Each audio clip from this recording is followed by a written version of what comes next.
The morning began like any other in the quiet town of Riverview, a place where routines were trusted more than instincts, and danger was something people believed happened elsewhere. A thin layer of fog hung low over the streets, blurring the familiar houses and trees into soft, indistinct shapes. It was early autumn, the kind of morning that carried a chill but promised warmth later in the day.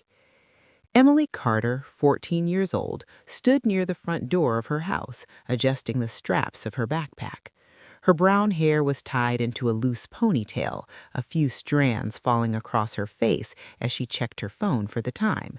7:42 a.m. She was already running late.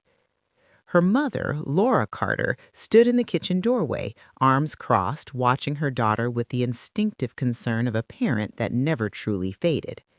"Emily," Laura said, her voice firm but tired, "you didn't finish your breakfast again."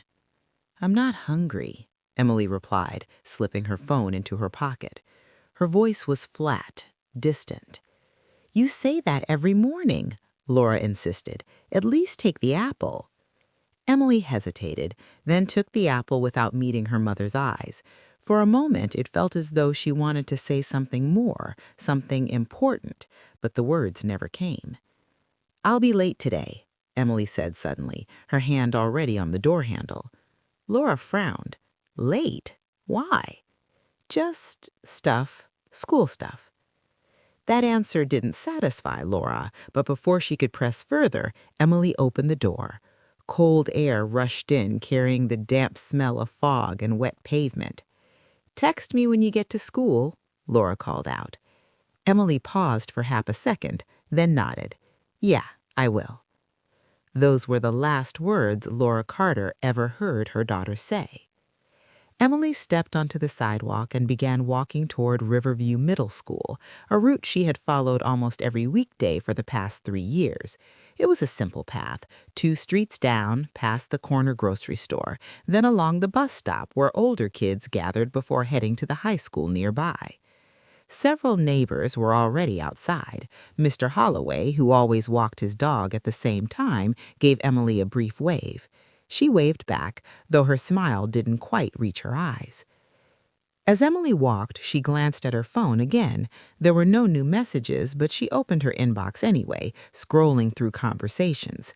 One thread stood out, not because of what was there, but because of what wasn't.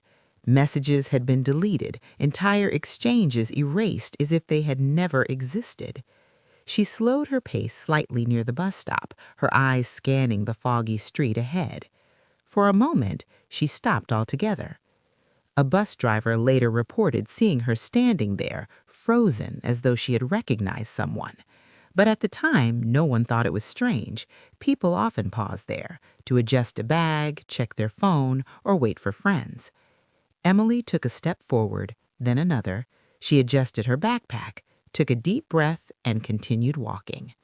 That was the last confirmed sighting of Emily Carter. At 8:15 a.m., attendance was taken in Emily's homeroom. Her name was called. "Emily Carter?" No response. The teacher, Mrs. Donnelly, marked her absent without a second thought. Emily had missed school once or twice before. It wasn't unusual. But 20 minutes later, the system updated. Emily Carter was now marked present. No one noticed the change at first. By noon, Laura's unease had grown into something sharper. Emily hadn't replied to her text. She called her daughter's phone, but it went straight to voicemail. By 2:30 p.m., when the school day ended and Emily still hadn't come home, panic took hold. Laura drove to the school, her hands shaking on the steering wheel. The front office staff searched their records, confusion spreading across their faces. "She was marked present," the secretary said slowly, "but none of her teachers remember seeing her." That's when the school contacted the police. The search began before sunset. Officers retraced Emily's route step by step, questioning neighbors, shop owners, and anyone who might have seen her that morning. Stories came in quickly, but they didn't match. One neighbor said Emily looked nervous. Another said she seemed perfectly normal. Someone else insisted she was smiling, even laughing, as if she were meeting a friend. Then came the discovery that made the case explode. Emily's backpack was found at the bus stop. It was placed neatly on the bench, upright, straps tucked in, as if someone had taken the time to arrange it. Inside were her notebooks, her pencil case, and her untouched lunch. Even the apple her mother had given her was still there, unbitten. What stood out most was what wasn't there: her phone. Despite the rain that had fallen steadily all morning, the backpack was dry. There were no signs of a struggle, no torn fabric, no scuff marks, nothing to suggest force. "It looks staged," one officer murmured quietly. Detectives pulled CCTV footage from nearby stores and traffic cameras. One by one, the videos played across the screen in the dimly lit evidence room. At 7:46 a.m., Emily appeared on camera, walking alone.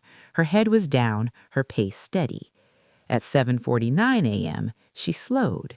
At 7:50 a.m., she turned her head slightly to the right. And then, just as her face began to change, the footage glitched. The screen froze, distorted, then cut to static. When the image returned, Emily was gone. Every camera along that stretch of road experienced the same failure within the same 2-minute window. Coincidence didn't feel like a strong enough word. By nightfall, Riverview was no longer quiet. Police lights flashed across front lawns, reporters gathered near the Carter home, whispers spread faster than facts. Laura sat on her couch gripping Emily's jacket, replaying that morning again and again in her mind. "I'll be late today." In the police station, a detective stared at the paused CCTV image. Emily's face turned towards something unseen, her lips just beginning to curve upward. She wasn't afraid. She was smiling. And whatever she had seen that morning had changed everything. By the second day after Emily Carter's disappearance, Riverview no longer felt like a town. It felt like a crime scene pretending to be normal. Yellow tape fluttered in the breeze near the bus stop. Police cruisers idled outside the middle school. Parents walked their children to class in silence, gripping their hands a little tighter than usual. Detective Mark Halverson stood across the street from the Carter home, watching reporters crowd the sidewalk. He had worked missing person cases before, but this one felt wrong from the start. No screams, no struggle, no witnesses who agreed on what they had seen. Children didn't just vanish like smoke. Inside the house, Laura Carter sat stiffly at the dining table, hands wrapped around a mug she hadn't touched. Across from her sat Halverson and his partner, Detective Nina Alvarez, folders open, voices calm and controlled.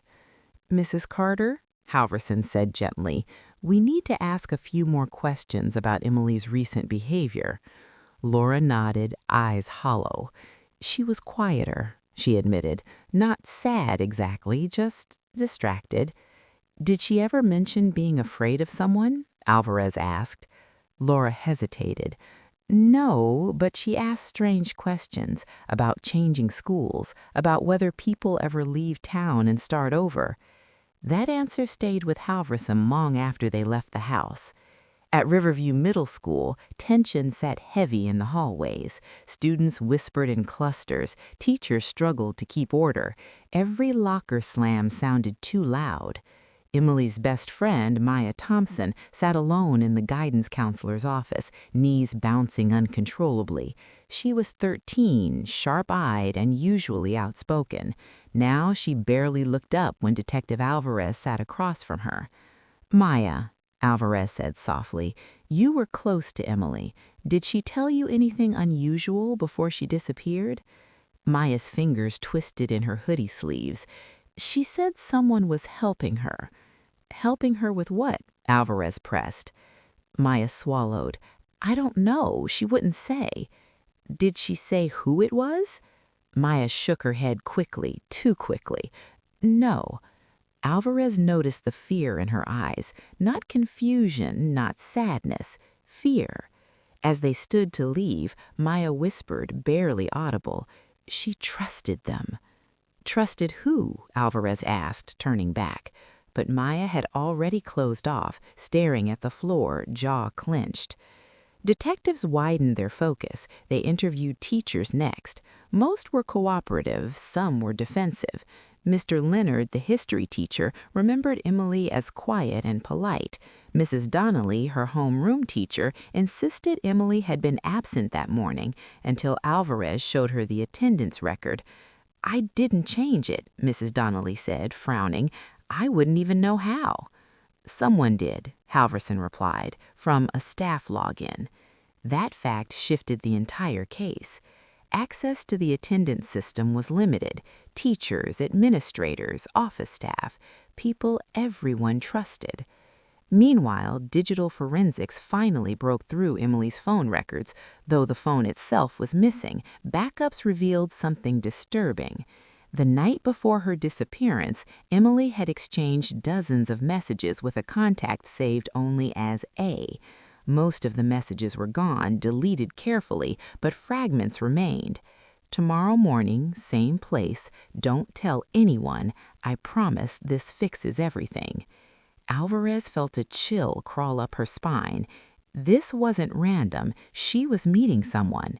But not a stranger. A stranger wouldn't need secrecy. The town didn't wait for police conclusions. Rumors flooded social media. Some claimed Emily had run away. Others accused her parents. A few pointed fingers at the high school students near the bus stop. Then came the tip about the car.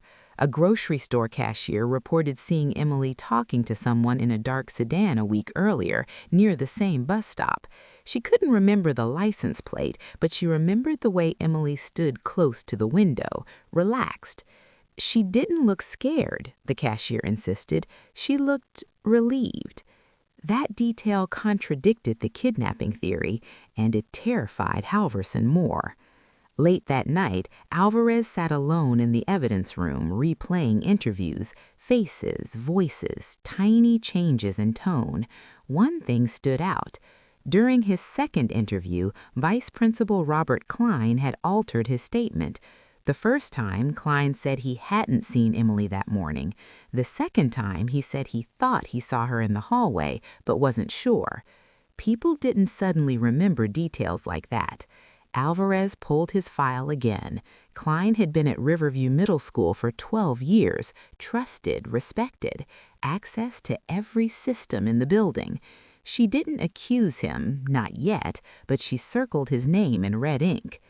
3 days after Emily vanished, the deleted messages were traced.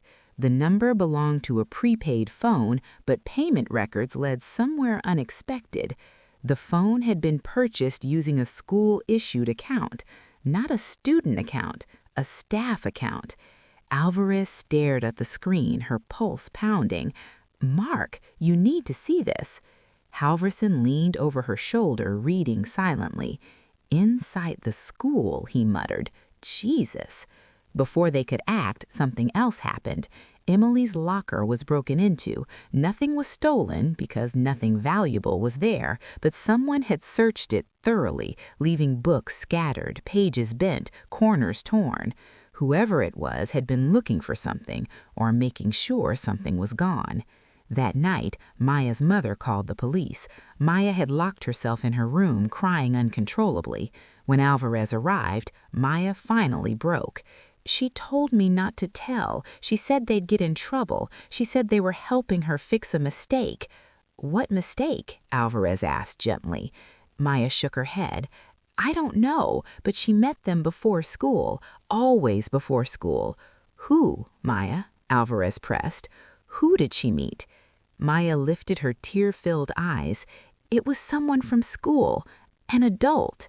The room fell silent, and for the first time since Emily Carter vanished, the truth felt close enough to touch and far more horrifying than anyone had imagined.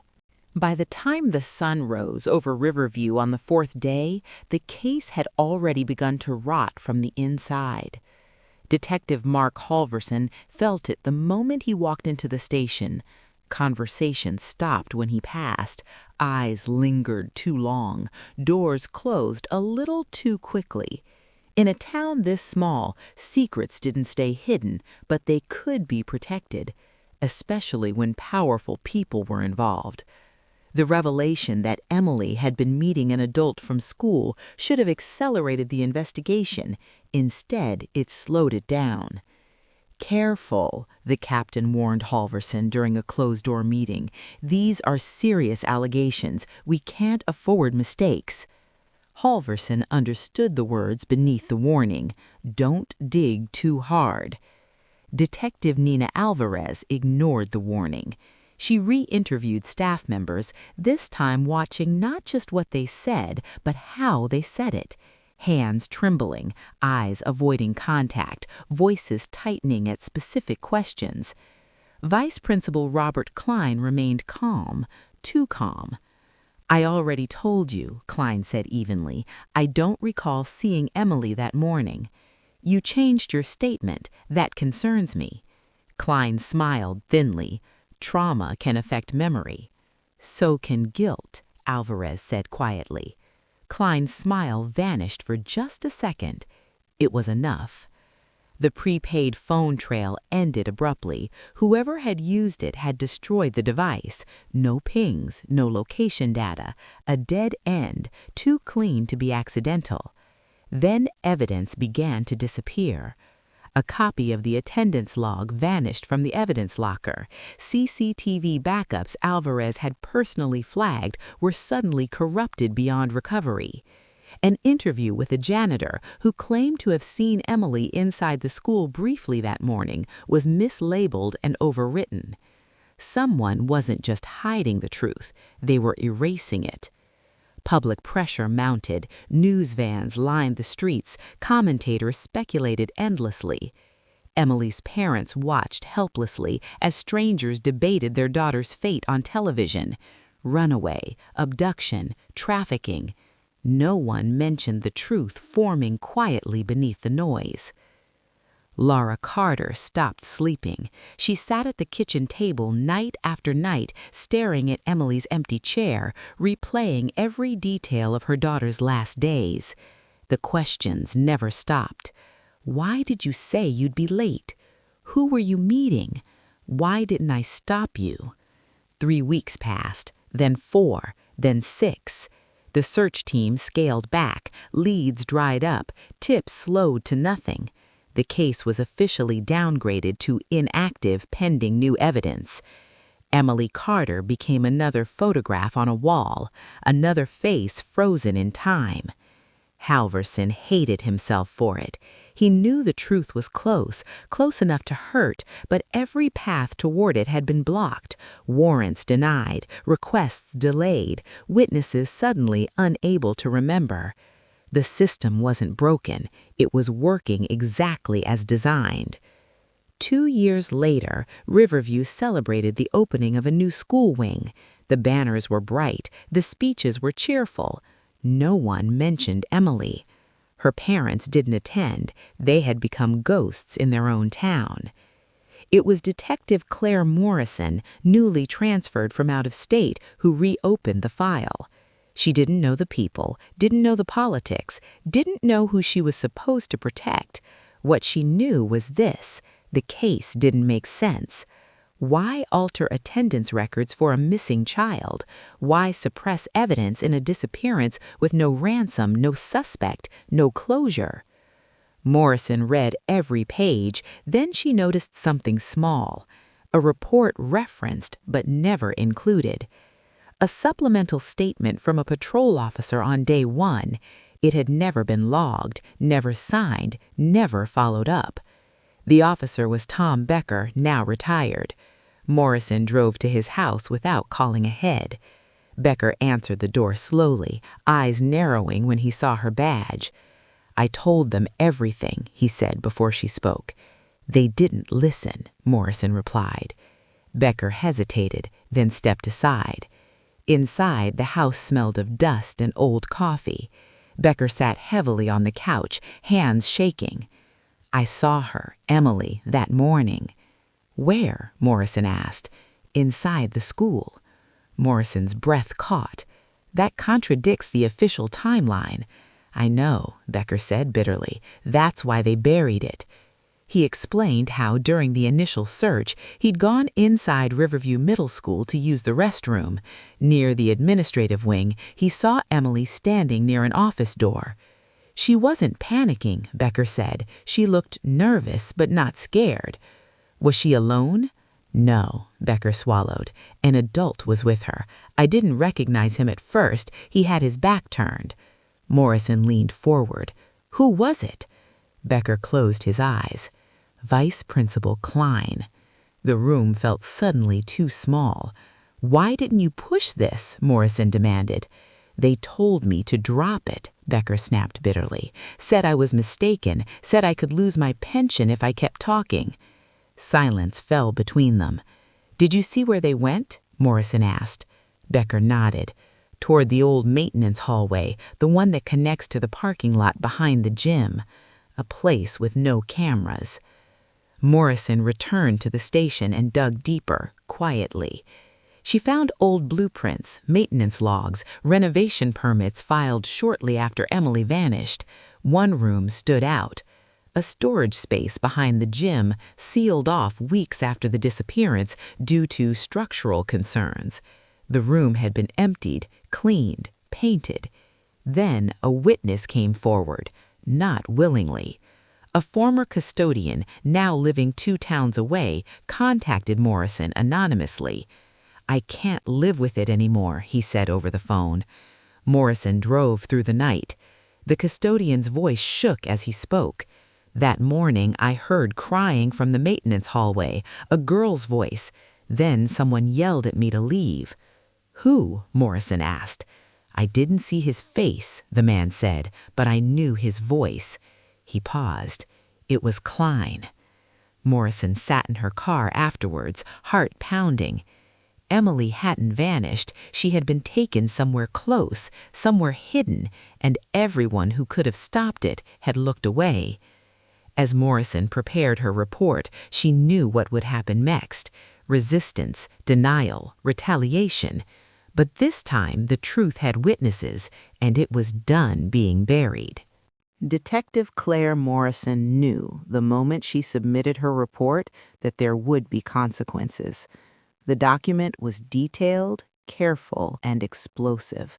Witness statements, suppressed reports, altered records, and a clear pattern of obstruction that pointed to one name again and again: Robert Klein. Within hours, her supervisor called her into his office. "This is serious," he said, rubbing his temples. "You're accusing a respected school administrator of grooming, abducting, and murdering a child," Morrison finished calmly, "and of being protected while he did it." The silence that followed was heavy. "You're going to face pushback," he warned. "I know," Morrison replied. "Emily Carter already did." A warrant was finally issued, quietly, without press notification.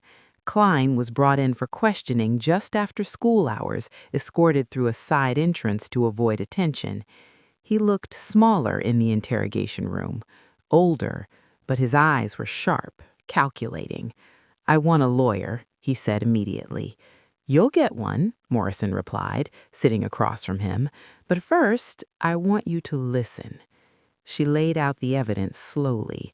The altered attendance record, the prepaid phone, Maya's testimony, the retired officer, the custodian.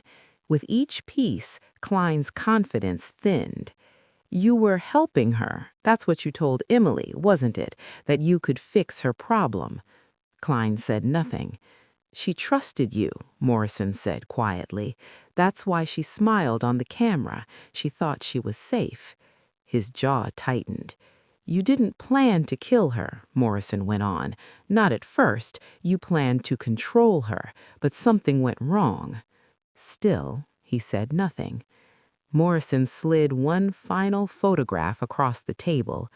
It was from the sealed storage room behind the gym, taken after a warrant finally allowed entry.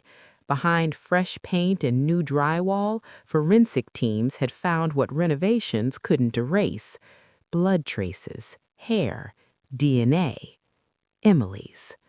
Klein's face collapsed. The confession came hours later. Emily had gone to him weeks earlier, terrified and desperate. She had made a mistake, one Klein had orchestrated carefully, slowly, over time. When she threatened to tell someone, he promised to help her fix it. That morning, he told her to come early, to trust him.